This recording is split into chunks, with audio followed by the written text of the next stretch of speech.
Smash Writing. We are back with another review. We are back with another Mission Impossible. I'm Paul. This is just... Nope. This is Anthony. This is Anthony. Look at that. But we are back, and we are talking about another Mission Impossible film. This time we are reviewing Mission Impossible 2. Once again, starring Tom Cruise as the lead agent, Ethan Hunt. This film came out 4 years later. So this is now, we're in 2000. And yeah, let's get into it. So, the film automatically starts with Tom Cruise climbing up a fucking mountain, okay? I already have issues with this damn scene. This man's literally climbing up like a 200-story mountain, right? And they want us to believe that he started from the ground up, and he's just doing a great job at free climbing and just grabbing on the little moist edges despite him sweating and everything else like that. So he gets up to the top. God bless him. He gets up to the top, boom, sweat, all that fun stuff. Yay, did it. My little 5'7" body frame. Yay. A chopper arrives. And the chopper is sending him glasses that relays the mission if he chooses to accept. The mission is, you want to talk about the biochemist type of stuff that's going on here? Yeah, the mission really started out by there was a virus going around, and what was happening is they had a cure. So what happened is the agent, the ex-agent, or the rogue agent, was trying to keep the virus going on so he could get a hold of that cure, which he could make money off of that. So what ends up happening is throughout the movie, he brings back like his old friend Luther Stickle and Naya, his ex-girlfriend. Now Naya is actually the ex-girlfriend of the rogue agent. Okay, yeah. Okay, excuse me. Okay, so that's what happened. Naya was the ex-girlfriend of the rogue agent. But what happened is she was also a professional thief. She was like a professional criminal. But what happened is somehow she was working along with Ethan Blunt, and she had took... That's my sloppy agent's Hunt. Was He that... said Blunt. It's Hunt. It's Here. okay. Okay.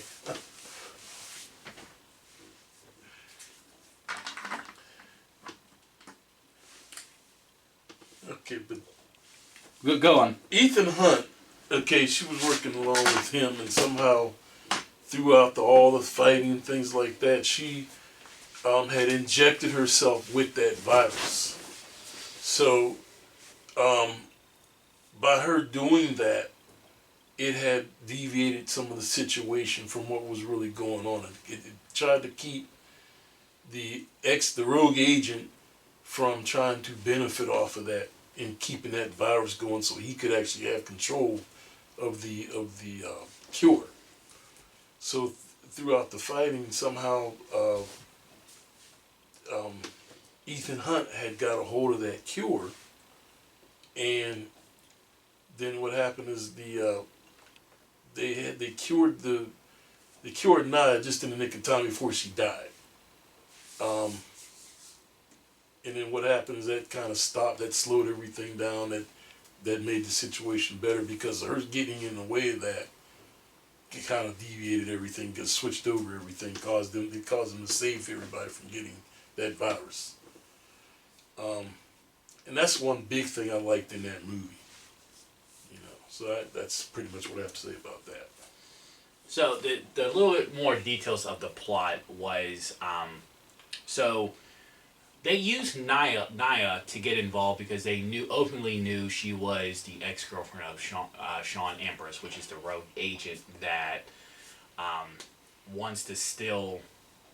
The virus itself is man-made too. So the rule of thumb, what they was trying to do, okay, we're gonna infect put the virus out there, have the cure in place, and just like you said, profit off of that by saying, hey, look what we have. The problem where Naya has to ultimately make this type of sacrifice is because Sean and his team of rogue agents and so forth are nothing to laugh about. They are probably overall better than Ethan Hunt and his team. And Naya knows that. That's why she makes that sacrifice, is because she knows that, when they're in that building scene, that there's no way for them to get out of there altogether, alive.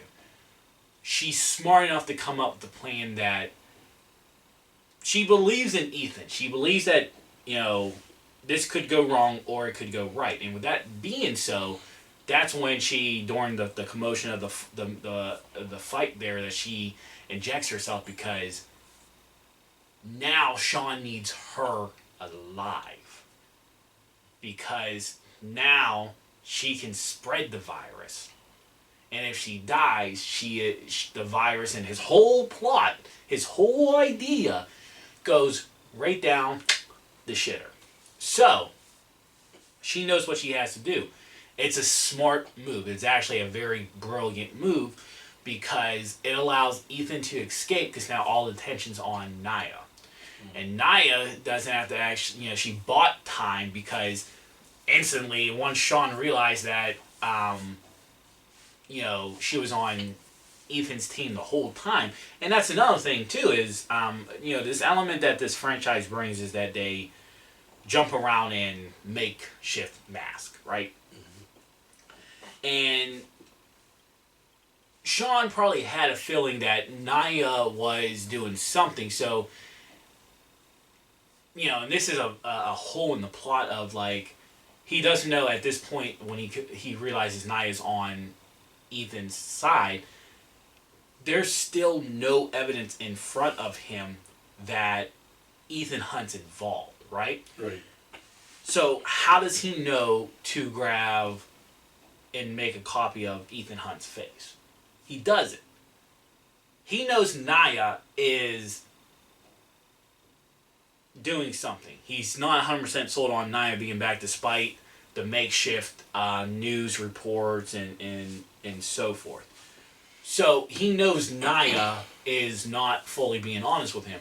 But what he doesn't know is Ethan Hunt's involvement at this point in the film. So it's crazy to think that he took Ethan Hunt's identity and sold it to Naya that he was Ethan Hunt. And that's when they shared a kiss and Naya revealed everything. And when Naya walked off the scene there, he took it off and revealed that it was indeed Sean Ambrose that was faking Ethan Hunt. But he still wouldn't have known to this point that Ethan Hunt was involved. Yes, he knows Ethan Hunt. So, if you guys out there about to leave a comment, it goes, well, think about the beginning of the film. And yes, Sean Ambrose is a MIF agent, blah, blah, blah. Mm-hmm. Right, he knows Ethan Hunt. But up to this point, he did not know Ethan Hunt was involved in this case. Personally, he knew of him, and he knew that Ethan Hunt was teamed up with the Doctor as a protection and so forth.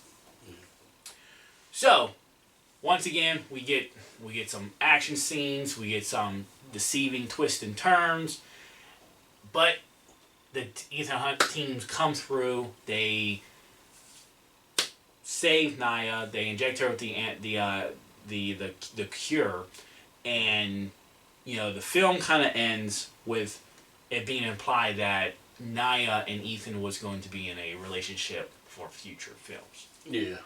And that is something, once again, we'll talk next week when we jump into MI3. So, now, This film, to me, took a step back. Last week, we gave Mission Impossible 1 a 90%, both of us. And that's always good to start off what is a long film series as a high note, like a 90% film.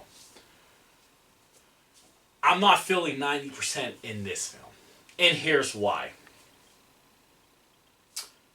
The cuteness of it.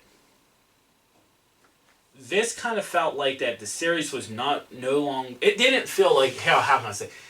It felt like a parody of a spy thriller and not... I labeled last week's Mission Impossible as kind of like a light story thriller to where it's kind of more like getting a acceptance letter to college, not you graduating. This one didn't even feel like that. This one kind of felt like it was a parody of a film. You had Tom Cruise doing some bullshit signature poses, smirking, the fluffy of the hair when it didn't make sense.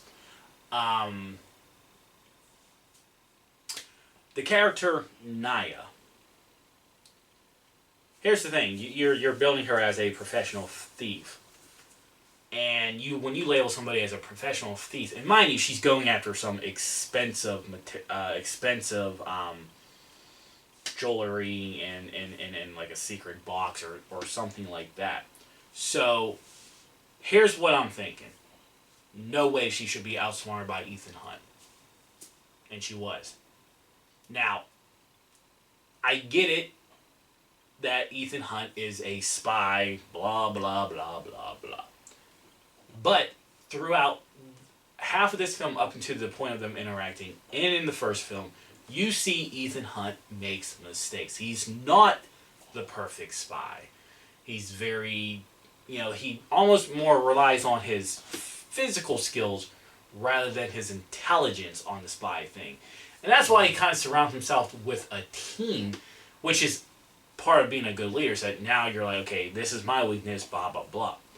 So, when it comes to outsmarting a professional thief, and mind you, you're building Naya up to be something special.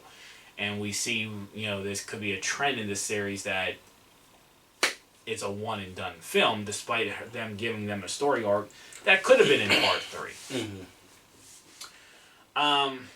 I think the action was still on par. Like I don't think that it took a step up. I don't think it took a step down. It was kind of like broke even, which, you start off with praising the action in the first film, then, okay, great. Action was still carrying the film in the second film. Where I begin to have the problem is with this film is basically the cuteness. Like, just something about the cuteness of... Okay, you want to be cute, that's fine. Like, if you want to do some James Bond bullshit and do a fancy car and all that, that's fine. But I don't want like this. I don't want that. Like, you're playing off like somebody's looks and you're selling the looks as the film. But meanwhile, it's just like, come on, really? There was really no... I wouldn't say there was really no character development amongst the other people in this film, to be honest with you. I think they got lazy with the writing a little bit and was like, okay, if you're going to introduce characters, I don't care if it's a sequel, you gotta give us more to it.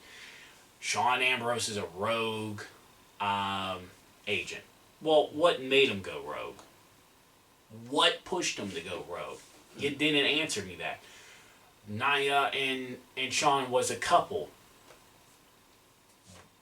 Naya did reveal like she left him, but why? You're dating a spy who's obviously committing crimes, but you yourself is a thief. So like, was he like whooping your ass or something? Give us something about it. You didn't.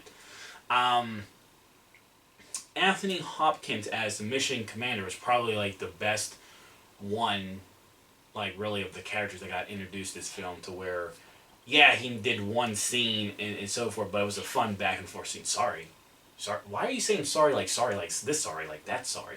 That was a cool fun scene. But once again, as cool as it was, you're telling me in a time that they are releasing a biological weapon, that's what this virus basically turned out to be, a biological weapon, and you are just kind of giggling. I thought this film took a step back, and the cuteness just, no character development, the cuteness was just, like, get over yourself. What are your pros and cons? My pro, well, the whole thing with Naya doing what she did with the virus and deviating the situation. Okay, I covered that, but then the whole thing about it, the con of it, is they made it more like a sci-fi type of thing, instead of more like an action movie. They, I mean, there was the fight and everything, but it was more sci-fi with them using the biological stuff. Too much of that, along with the cuteness and all that, that took the meaning out of that movie, out of what it's supposed to be about, what the mission's supposed to be about. You know, so when you do something like that, that kind of blurs the line of what the movie's really supposed to be.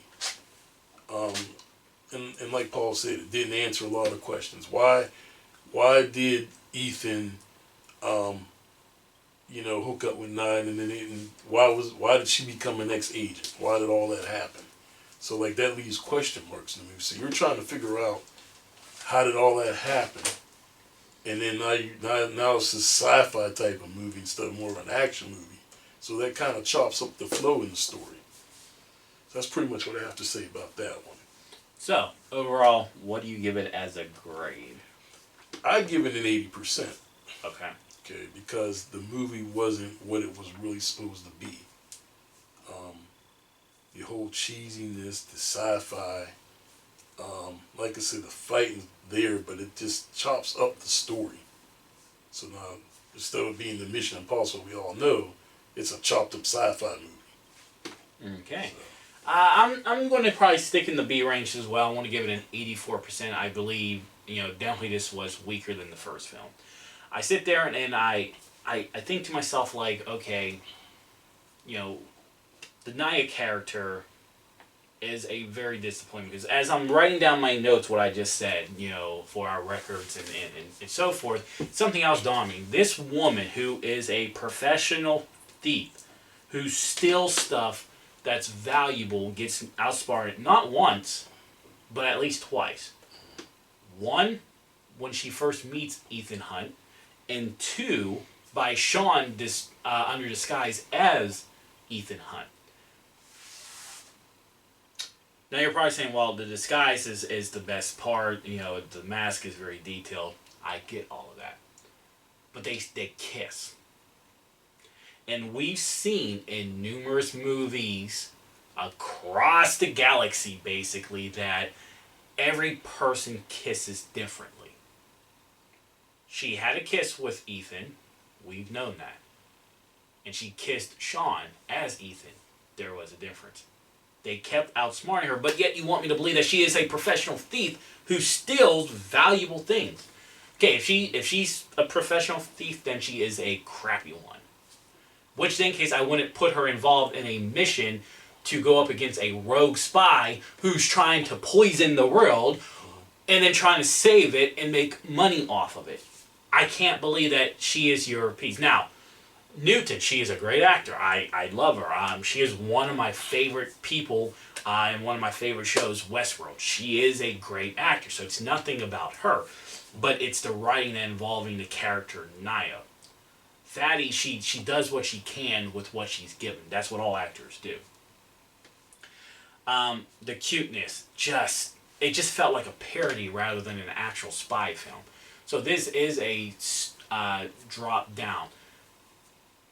The things that saved it was probably, more or less the action that picked it up. Because this could actually fall borderline for me fall into that C range, which is average, which is going to tell me that if it's on TV, I'm going to watch it if I got nothing else to watch. Rewatching ability is very important. I don't feel like it has that either, but it has enough to watch it. So I'm giving it an 84% B. And that's probably being on the generous side, to be honest with you. I just don't, I can't see myself really giving it any higher than an 84%. Until next time, when we do Mission Impossible 3, hopefully the series can rebound and not take a step to the worse. But until next time, bye bye.